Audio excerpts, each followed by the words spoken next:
Back at Watkins Glen, welcome to the Autotrader.com post-race show. Coverage after today's race, won by Jeff Gordon. Let's hear from some of the other top finishers. Dave Burns. And Jeff Burton has finished 20th on the average in the last 4 races. Jeff, I wasn't going to guess that a road course was going to pick you up, but it did today, didn't it? Well, we've run real well on the road courses. We don't have a lot of good finishes to show for it, but we've had some good runs. We ran third here last year, led a lot of laps. This year we used good track, real good pit position, a good pit strategy to get us out front. We knew we had a fast car based on yesterday's practice.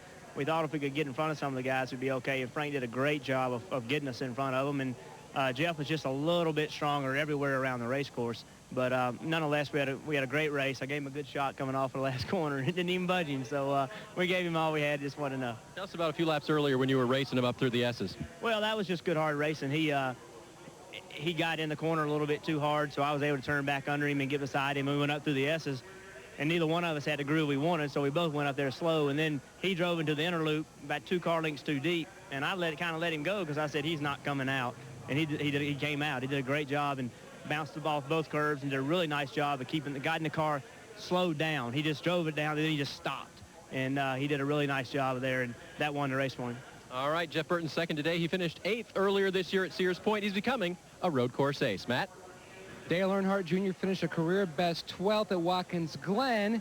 You finished 40th here last year. You walked up, so you had a lot to talk about. What do you want to talk about? Yeah.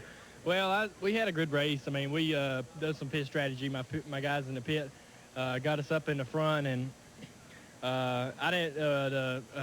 Jeff Gordon's restart was pure crap. Just running that slow, had everybody bottled up, and guys like 20 car lengths back just running over us and down in the corners like 3 or 4 wide. A bunch of guys got biased and just couldn't really get to the bottom, lost a bunch of spots, and then I took over from there and made a bunch of mistakes to knock us back to 12th. So it's a shame. I mean, it's not a shame, it's a shame. I mean, we come in here not really running good. We didn't qualify good. The car wasn't good in practice, but we got up there and run with them. So I'm pretty happy about that. Happy about coming back here, and it's good for points, finishing 12th. So I would rather finish 4th, 5th, something like that. But a good confidence builder for you. I mean, I remember at Sears Point, you went off the track a couple of times, and you went out there to test, and you were trying to build on your road racing program. Do you feel like things are starting to come together?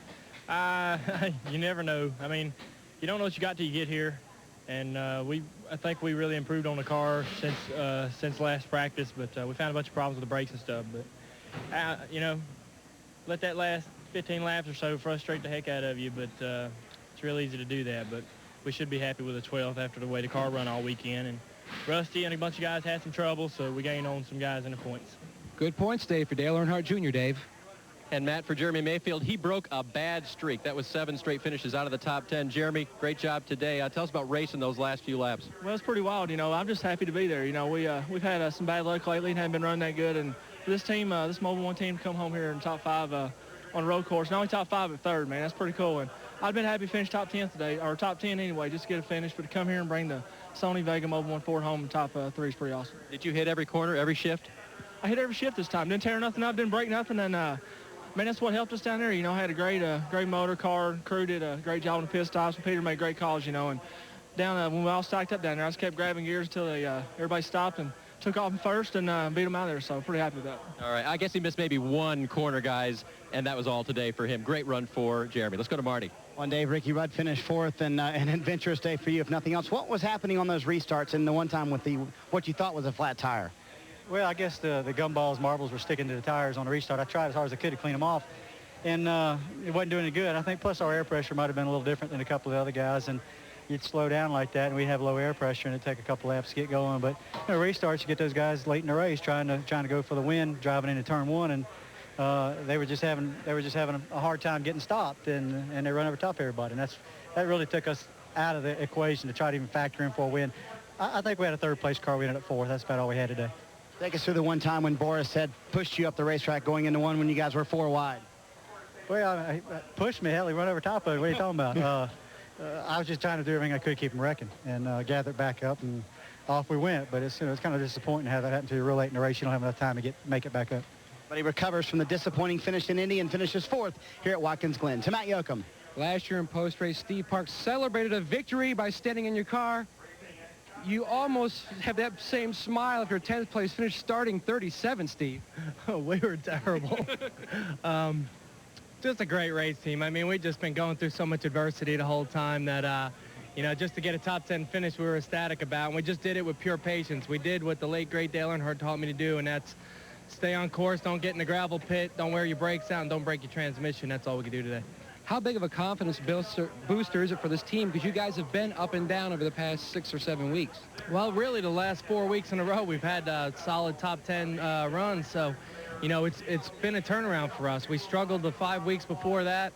We got back on track at New Hampshire, and we've been able to follow that through these last couple of weeks. So hopefully that momentum, and we'll get rid of some of this bad luck and get some good luck on our side, and we can take that through the rest of this year. And it's off to Michigan for Steve Park and Dale Earnhardt Incorporated. Let's now go to Marty. Well, Dale Jarrett, the pole sitter, a promising weekend turned sour. DJ, tell us about the 2 trips through the gravel traps. What happened? Driver error. I just got in a little hard. And the first time wasn't necessarily in too hard. I just didn't get my shifts exactly right. The brake pedal had faded a little bit then, and I didn't pump it up, and just got to wheel hopping.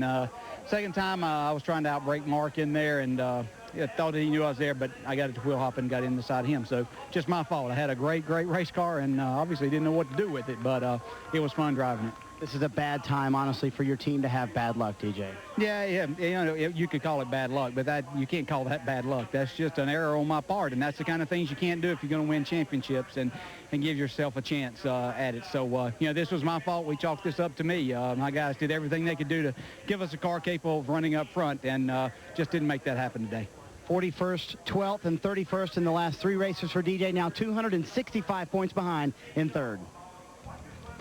Finished 31st today, did Dale Jarrett, and he has lost over 100 points. He lost 105 points just today.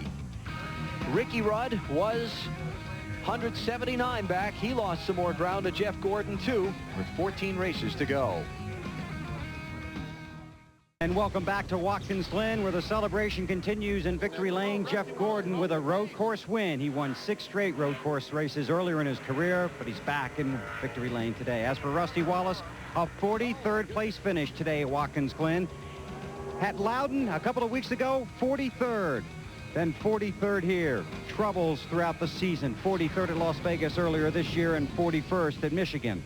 Rusty Wallace with a disappointing run here in a race where he expected to do very well. He's one of the guys heading to Michigan hoping to turn things around, just like Ricky Rudd did when he came here to Watkins Glen after his disappointing finish. But Wallace and his team, as mentioned, 41st at Michigan in June, so some work ahead for them. One of the teams disappointed here at Watkins Glen today, while most of the teams up front continue to celebrate, like the one with Dave Burns.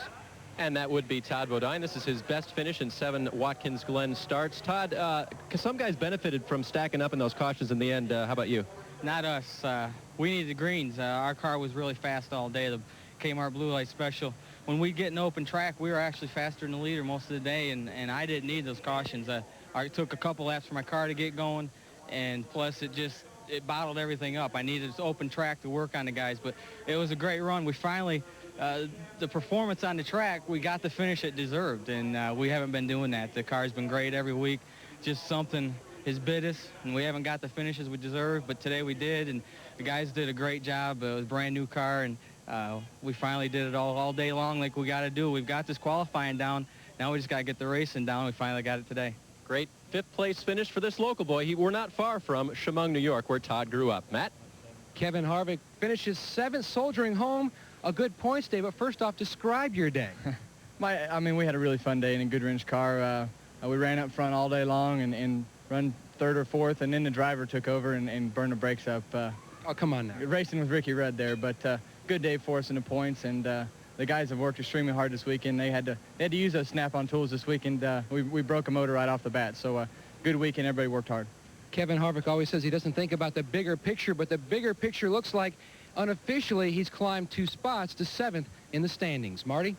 Well, Matt Borisett finished 8th today, and you had one really good restart where you took him 4 wide, and then one restart that was probably too good, the last restart. Take us through the last 2 restarts for you. I mean, the first one was great for everyone at Jasper Engine and Transmissions and Degree. I mean, I drove it on in there. I was trying to get to the win and maybe get a 2nd or 3rd, and I got into Ricky a little bit, but just barely touched him. And, I mean, that's what you got to do with 2 laps to go. And he's probably mad, but I just had to do it. And it was really fun out there, but the last restart to 99 kind of checked up, and I checked up right when they went green, just lost track position. And kind of got caught out, so that was just kind of a rookie mistake. And, you know, I couldn't get back into track position. Those guys were just flying right by me. But it was a lot of fun out there. I got to say hello to all my friends at No Fear, Spy, Tommy Bahama, and Degree Antiperspirant. And a solid day, Alan, for these guys as they finish 8th. Here Borsed does at Watkins Glen. The top road warrior coming in. No one's a better road warrior in Winston Cup racing than Jeff Gordon. He has won at Watkins Glen. We'll come back with more in a minute. First, off to the Sun America Sports Desk in New York and Hannah Storm. Victory Lane celebration continuing here at Watkins Glen, and now we look forward to next weekend's event. The action moves to TNT starting Saturday, the NASCAR Busch Series race from Michigan Speedway, and then Sunday the Pepsi 400 for the NASCAR Winston Cup Series. Tennis next on NBC, the eStyle.com Classic, Lindsay Davenport and Monica Seles. And as we get set to wrap things up from Watkins Glen today, no rain, nobody could beat Jeff Gordon. You know, Dale Jarrett, did you hear that interview? Did you hear the pain in his voice? He let the team down, but he was man enough to say, today it was my fault. Next week, with a vengeance at Michigan. I'll tell you, probably one of the most disappointing guys got to be Robbie Gordon. He had a great car today. He was fast all day. He was keeping his nose clean and had that fire, and tough deal for him. And so Robbie Gordon basically has to go look for a ride now. Mike Skinner due back in that car next weekend at Michigan to reassume his ride. Jeff Gordon has done it again, his 7th win on a NASCAR Winston Cup Series road course. He did it today at Watkins Glen. 43 cars set off over the rolling hills in the Finger Lakes of New York. Heel towing on their pedals. A lot of contact today. Some hot tempers. Boris said, Tony Stewart, Robbie Gordon out. Dale Jarrett lost a lot of ground in the championship, but it was Jeff Gordon who was king of the hill.